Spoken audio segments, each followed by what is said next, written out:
पाकिस्तान को मालूम है कि कायदे अवाम बेकसूर था। कौम को बताना पड़ेगा कि इस कत्ल में मुलव्वस कौन थे। तारीख से इंसाफ किया जाएगा।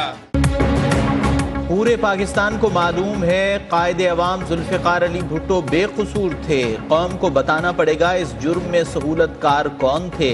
हम इंसाफ की उम्मीद रखते हैं। कानून और तारीख से इंसाफ किया जाएगा। चेयरमैन पीपल्स पार्टी बिलावल भुट्टो जरदारी का कोहाट में वर्कर्स कन्वेंशन से खिताब। बोले, हमें कहा गया कि खैबर पख्तूनख्वा के वज़ीर आला का फैसला हो चुका है, इसलिए यहाँ वर्कर्स कन्वेंशन न करें। इलेक्शन में कोई खिलाड़ी और न कोई और हमारा मुकाबला कर सकता है।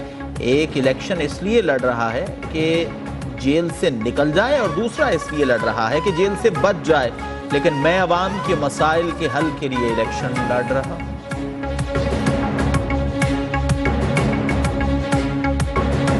कोई अगर इलेक्शन लड़ रहा है तो वो इसलिए कि वो जेल से निकल जाए, तो दूसरा इलेक्शन लड़ रहा है तो वो इसलिए कि वो जेल से बच जाए। ना कोई खिलाड़ी हमारा मुकाबला कर सकता है और ना कोई और हमारा मुकाबला कर सकता है। बिलावल भुट्टो सियासी मैदान में हमारा मुकाबला करें, उन्हें आसानी से सिंध की हुकूमत नहीं लेने देंगे। रहनुमा मुस्लिम लीग नून आबिद शेर अली का चैलेंज। पीटीआई पर भी वार। बोले, क्या बंद लिफाफों की सियासत का रिवाज नवाज शरीफ ने डाला? सादिक व अमीन का दावा करने वाला 190 मिलियन पाउंड डिकार गया। जेल में देसी मुर्गे खाकर साबिक चेयरमैन पीटीआई का दिमाग खराब हो चुका है। एहसन इकबाल ने कहा, मुल्क को उजाड़ने वाला आज अडियाला जेल में बैठा है। मुल्क एक अनाड़ी के हवाले करने का अंजाम सबने देख लिया।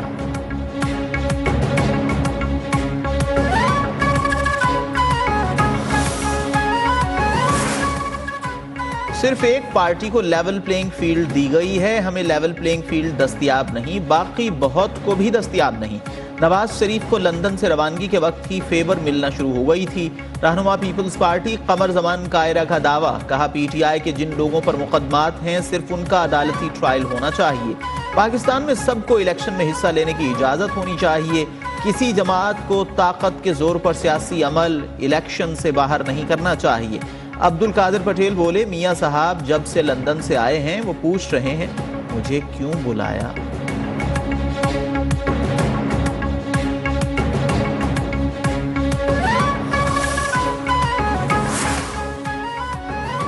तीन इलेक्शंस में नून लीग को बाहर रखा गया, तब किसी लेवल प्लेइंग फील्ड का मुतालिबा नहीं किया गया। रहनुमा मुस्लिम लीग नून जावेद लतीफ कहते हैं, बिलावल की बातों का जवाब नहीं देना चाहते। बिलावल को उनके वालिद संजीदा नहीं लेते तो हम क्यों लें? जब जरदारी लब कुशाई करेंगे तो फिर हम भी जवाब देंगे। 8 फरवरी से एक लम्हा भी इलेक्शन में ताखीर की गई तो इसका नुकसान मुल्क को होगा। जरूरत है अमरीकी असलहे से इसराइल का दिफा मजबूत होगा। इसराइली वज़ीर आज़म का अमरीकी सदर से इजहार तशक्कुर।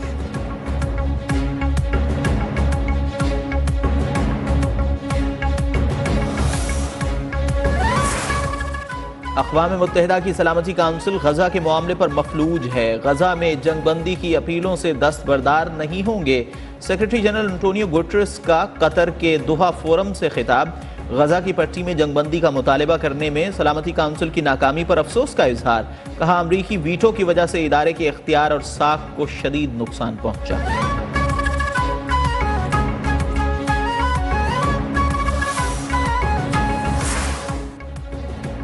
दुनिया पर मगरिब के 500 साला तसल्लुत का दौर अब ख़त्म हो रहा है। रूस के वज़ीर ख़ारिजा सरगई लारोव का कहना है, इसराइल पर हमास का हमला खला में नहीं हुआ। इसराइल को बरसों बताया गया फ़लस्तीनी रियासत की गैर हलशुदा हैसियत ख़तरनाक तरीन मसला है। रूस और मैं मुनाफिक नहीं है। गजा की सूरत हाल की बैनुल-अक़वामी मॉनिटरिंग होनी चाहिए। चेयरमैन सेनेट सादिक संजरानी ने साबिक वजीर खजाना शौकत तरीन का सेनेट की रुकनियत से इस्तीफा मंजूर कर लिया।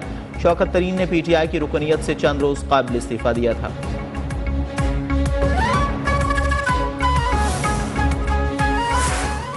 करप्शन केस में साबिक विफाकी वजीर फवाद चौधरी का एक रोजा जिस्मानी रिमांड मंजूर। सिविल जज गुलाम मुस्तफा ने महफूज फैसला सुना दिया। मीडिया से गुफ्तगू में फवाद चौधरी का कहना था कि जाली केसेस भुगत रहा हूं, एक केस खत्म होता है तो दूसरा बन जाता है।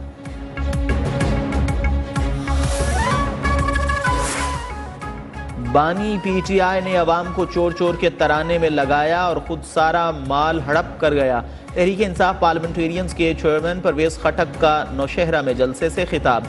बोले तब्दीली खान ने हमेशा तकब्बुर और अना की सियासत की। गुरूर और तकब्बुर का सर हमेशा नीचे रहता है।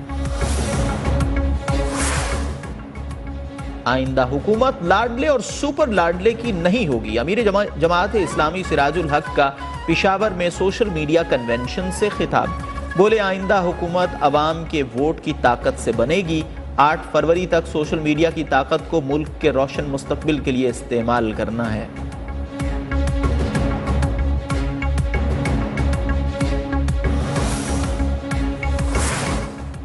इलेक्शन कमीशन का तरबियत हासिल करने वाले रिटर्निंग अफसरान की फहरिस्तें अपडेट करने का हुक्म। रिटर्निंग अफसरान इलेक्शन मैनेजमेंट सिस्टम के हवाले से तरबियत हासिल कर चुके। इलेक्शन कमीशन की IT विंग और नादरा के साथ सिस्टम में फीड करने की हिदायत।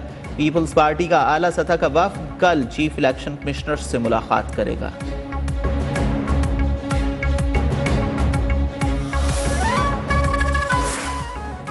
सरबराह इस्तेहकाम पाकिस्तान पार्टी जहांगीर तरीन से पार्टी रहनुमाओं की मुलाकात। आइंदा इलेक्शन की तैयारियों समेत दीगर अहम उमूर पर तबादला ख्याल किया गया।